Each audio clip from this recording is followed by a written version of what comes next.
So, ayan, good evening. Isang magandang maulan na hapon or gabi para sa ating lahat. So, before I delve into my topic now, I just want to ask you guys something. Sino dito nag-try na ng mga dating apps like Bumble, Tinder? Kaya, sino sa mga bating dyan, sino dyan nagka-grindr, oh? Sino dito? Ako naman, sa mga taken naman dyan, sino dyan yung mga na-meet nila yung partner nila sa dating apps, sa social media. Oh, si Sir, wow! No? Kayo mahiya, guys. Ako din kasi.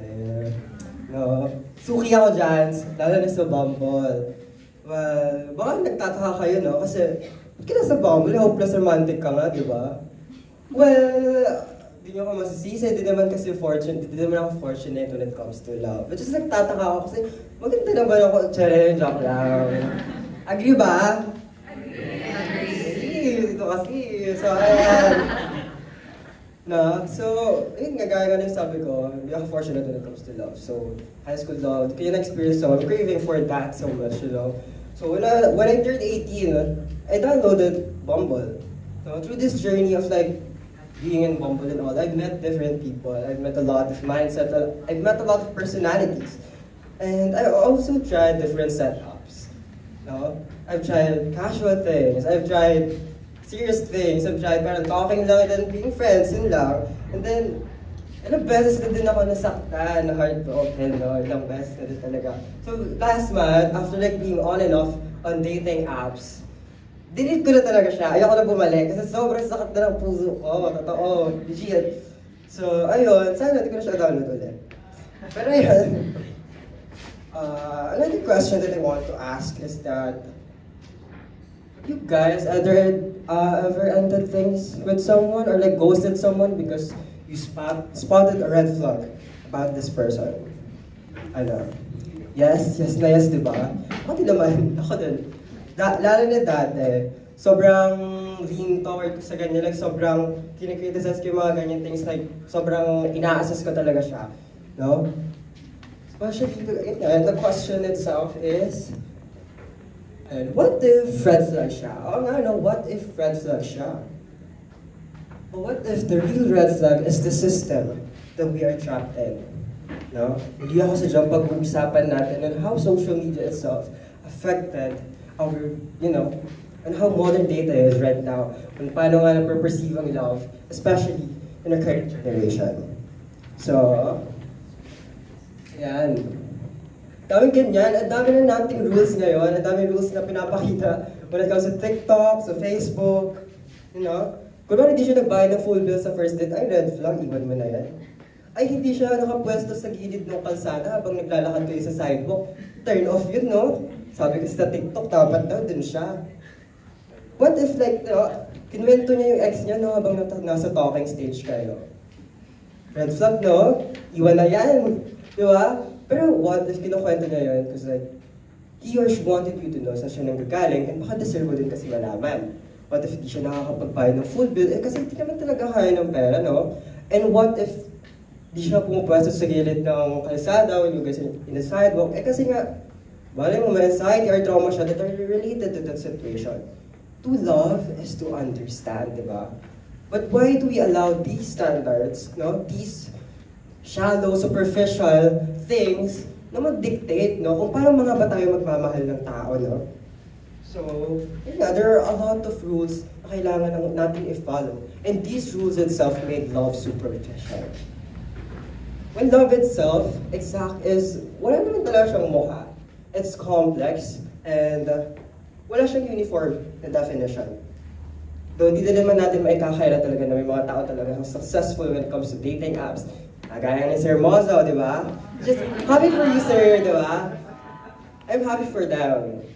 Because everybody deserves love. However, you cannot the fact naman talaga that social media has made it easier talaga to interact and access connection when it comes to people. But it also distorted the nature of love. Tama? Tama. Wala kang choice, tatama lang. So, ayan. Let's talk about this, no? Nagkakaroon ng shopping mentality and the commodification of love. We treat love right now as a commodity and as the economics of desire. Modern love isn't about romance, no? It's about market logic. And this is so prevalent when it comes to dating apps. For example, nga is yung Tinder, Bumble na yan, no? We treat people, we frame individuals as choices to swipe. Diba? The TikTok and Bumble algorithms. It doesn't match for love. It optimizes retention for you to keep swiping, not settling. According to an article from AvidBot, human beings are treated as consumable products. So these apps turn dating into a consumer experience. More choice, less meaning. We compare, we optimize, and then we discard. Kasi meron tayong illusion na unlimited yung options. So these options decreases emotional investment. Leading to what, no? Resulting in endless searching, pero never nagko-commit. Diba? So what's the paradox of this? No? The easier love becomes to access, the harder it is to commit. So even though these dating apps definitely made love accessible, but it made love not about patience anymore. It's just all about maximizing your options. Next. Another thing that I want to point out is how these idealized images and the creation of unrealistic expectations. Dito pumapasok yung pag-rise ng red flag culture, no? Wherein nagkakaroon tayo ng hyper-critical standards when it comes to our partner who are also real people. According to Yunvera, overexposure to idealized couples fuels insecurity and unrealistic relationship goals. Dahil dito, meron tayong nabubuong fantasy of a perfect partner. And if this reality doesn't match the fantasy na nasa utak natin, we discard people and search again. Eh bakit ganito, no? Bakit may ganitong nangyayari? Simply because we fall in love, or we fall in love with the fantasy, not the person. Diba? Doon kayo nahuli, diba? Sa potential, sa idea, hindi sa tao. Gusto niyo ba gawin sa inyo yun, ha? Gusto niyo ba gawin sa inyo? No. O ginawa na sa inyo? Sakto lang. And another thing I want to point out is that what we see in social media is highly curated. Sobrang curated. Lahat pinag-iisipan. Ang depiction of love, palaging about happiness, palaging, dapat it should always be comforting. When in fact, dahil dito nagkakaroon tayo ng high expectations and comparison. And this comparison itself leads to dissatisfaction. And this dissatisfaction breeds to real-life disappointment and resentment. Gaya nga sabi ko, no, media sells us this idealized love, but real people are messy, complex, and frustrating. We people by nature, puno-puno tayo ng red flags. Mas madami pa talaga tayong red flags kaysa sa green flags. Kasi nga, we are imperfect and we are flawed. And to love is to see and accept another deepest imperfections. Kung kaya mo magmahal, kung kaya mo siyang mahalin because of her beauty, no? You should also know how to love them with their imperfections because that's what, ganun yung nature ng love, diba? So, also, yun nga, ulit-ulit ako, real love is uncomfortable. It demands suffering. Hindi naman in a toxic sense, but in a sense of endurance. No? Ang depiction na kasi ng social media right now is kapag when you suffer, ibig sabihin nun, nakakalimutan mo na or may failure na ng self-care. However, the reality of relationships encompasses all actuality. May comfort, may happiness, but at the same time, may struggles. So, ika nga, if love isn't worth suffering for, is it worth anything at all? So, maybe the real red flag is not who we date, but how we date.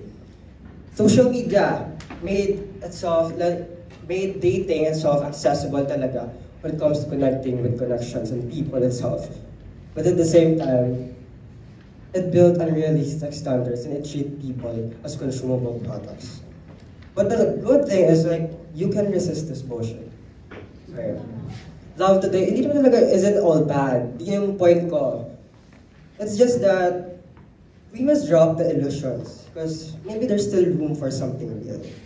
And always remember, the mga dapat natin gawin is that we should value emotional labor and patience, and that we need to choose authenticity over abundance. And I just want to end this speech with a statement that love doesn't live on your feet, but it lives in what you're willing to stay for when the internet shuts off. Yun lang, maraming salamat.